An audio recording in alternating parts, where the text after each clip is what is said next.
Government cheese. Don't eat that government. It's your boy Chill. Wait a minute. They want to jam a little bit. Oh, it's like that.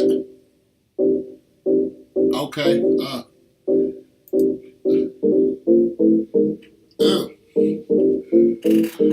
okay. It's like that over here. Okay. All right, let me turn this down a little bit. All right, so this is gonna be under the moniker of Why I Left Atlanta, because I'm talking about the South. But it doesn't have that much to do with it. It doesn't have that much to do about when I actually lived in Atlanta, but just pretty much about the South. All right, so I was watching a video today talking about light skin privilege. And, you know, a lot of these women was just like, yeah, I know that because I'm light skinned, I have, you know, this eye color that I'm being treated a different way than dark skinned women are. Dark skinned women are known to be more aggressive and, you know, they're known to get shunned, even by, you know, our own people. Now, I'm a dark skinned man. I've been getting shunned all my life. I still do, you know.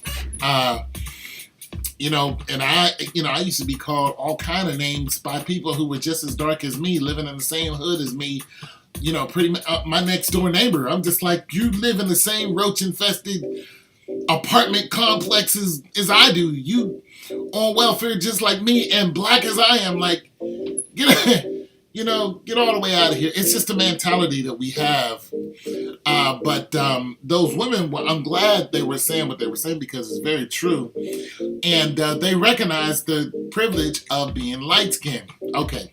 I was also looking at I don't know what show it was, but a bunch of women were sitting around and they were all discovering on Ancestry.com that all of us have some type of European origin.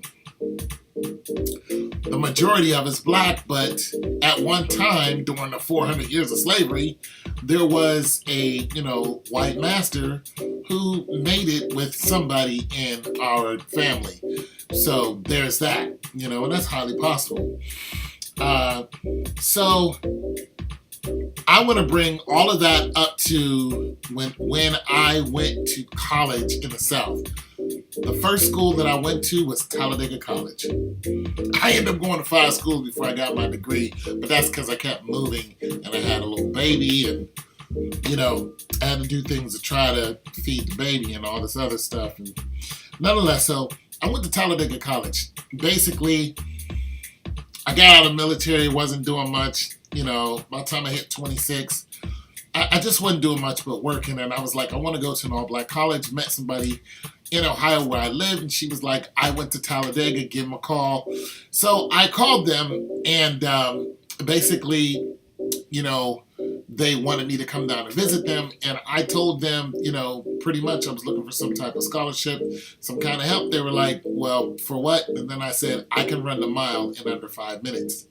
Pretty much in my sleep. It doesn't, and they was like, okay, let's see it. And pretty much they took my word for it, but once I got down there, they were just like, okay, now you got your scholarship, let's see it. So I ran track for them. I had a partial scholarship. I ran track for them. Talladega College is a all-black college. It's an HBCU. Flies up under the moniker of HBCU. The college was built by slaves. Now, when you go into the library, you'll see a big painting of the Amistad. It's about how the Africans who were on the slave ship of the Amistad took over the ship, so on and so forth. They rebelled. So the HBCU itself, Talladega, was built by people who were darker than me, dark skinned, okay? We're a bunch of light skinned people that came from Africa, even though there are albinos there. But that's a whole different story. That's just a loss of pigmentation. But nonetheless, thousands of years or, 400, 500 years ago, You just wasn't having that. They were all dark-skinned people that came over, and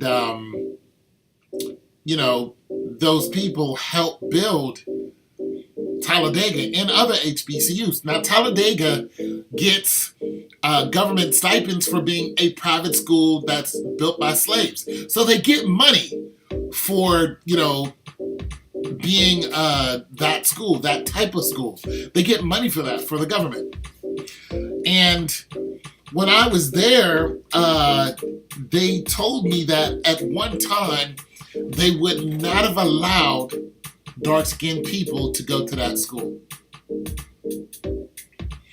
I was like, wait, what? And then to come to find out that a lot of the HBCUs, a lot of them that are sitting in Atlanta, they were doing this to black people. They were like, if you're darker than a brown paper bag, then you can't go to school here. And I was just like, people who are darker than brown paper bags built this place. But being that they wanted to conform to white people, which didn't help them conform to white people, they just figured if you're a lighter skin, if you're a fairer skin, then you're better than the dark-skinned ancestors who built this place. So when I lived in Atlanta, I didn't get treated unfairly because I was dark-skinned. Okay, nobody looked at me and said, you're dark-skinned, I'm going to treat you unfairly. That didn't happen to me, so I can't sit up here and say that it did. What I can say is that at the university, this didn't happen to me at the university either, but at the university, that mentality still existed when I went to school there. You felt it, but you didn't get it outright towards you. But you knew it was still there. You knew that type of air was, you knew it was still there. That reverse racism, I guess that's what it is.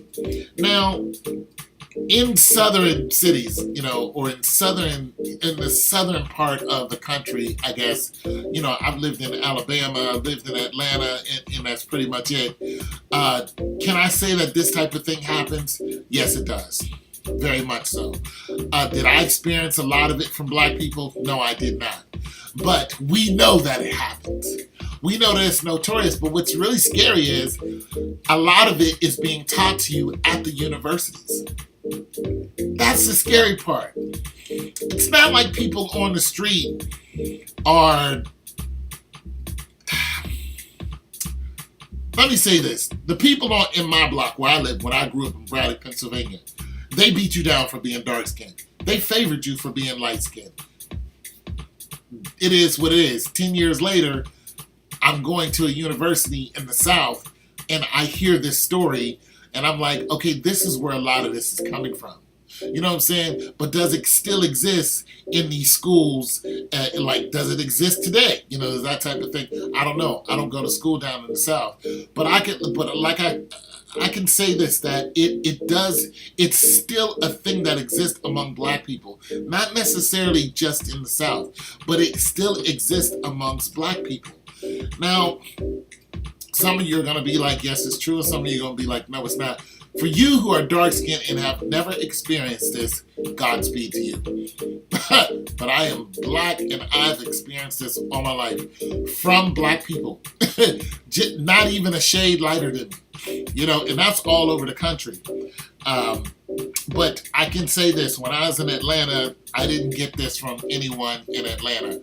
Of course, I didn't mix a lot in Atlanta either, but I did not experience reverse racism because of my color from someone who was lighter than me. You know what I'm saying? But I can say this, if I was lighter skinned, things probably would have gone better for me, and that's wherever I lived. I lived in a lot of different places. So is there light skin privilege? Absolutely. 100%. I've had, me and another guy was on the job, and these two white guys walked up to us. We were at a gas station handing out stuff in the gas station doing a promo. This was here in Ohio, and they started talking to my friend. He's black, but he is light skinned. And they offered him a job right in front of me and just looked at me and acted like I wasn't even there. I was like, Well, that doesn't hurt at all. Not at all. That doesn't hurt at all. But it like, okay. I was already working, but I was just like, all right, I see what it is. And what's really ridiculous, it happened again. But it was a white guy I was with. Guy saw us, walked right up to the old boy and act like, I was like, so what about me? And they were just like, So it is what it is, people. There is light skin privilege. Like I said, this is flying up under the wire left Atlanta, but this did not happen to me in Atlanta. Like a lighter skinned person got benefited before me. I was fired by some black people that were light skinned, but I don't know. I'm not going into that because I don't want you guys to think that my every experience in Atlanta was bad and it was because of the Atlantean people. No, because my every experience was not bad. It was not bad. Okay, so I just wanted to get that out there. But it's something for you people to think about, you know, these HBCUs. And I also wanted to say this. I had a girlfriend who went to an HBCU before I even went there. I went at the age of 26. She graduated from Grambling. And I dated her when I was 24. And I was still living in Ohio. So her and I had long been broke up. But, you know, she had first introduced to me HBCUs. I was like, I want to feel what you felt, you know, the whole black experience. Come to find out that the administration that was there when I was there, we had this huge meeting, student meeting, because we wanted to know where the money went. Because we felt like we were being ripped off. The food was bad. The places where we were living, and this is in Talladega, where we were living, the situation was bad. We knew that our money was being taken, and it cost a lot to go there. Well, it come to find out that once those people left, the people from Grambling pretty much took their place, and they were doing the same thing at Grambling. So they were ripping the students off at one place, and then when they get caught, the whole faculty gets up, moves to another HBU, does the same thing. It's just a whole big scam. Does the same thing again, moves from there, goes to another HBUs, and get money. This really does happen. So anyway, it's your boy Tone 202. Just wanted to, talk about that. I'm gonna jam a little bit.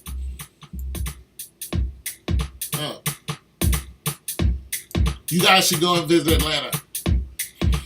Get a catharsis for yourself. Get a feeling of what's going on down there. And if you're lighter skinned, see if you're treated differently. You know what I mean? Go to Alabama. See if you're treated different. You're gonna be treated differently if you're light skinned. You know, it is what it is. It's your boy Tone 202. God loves you, so do I.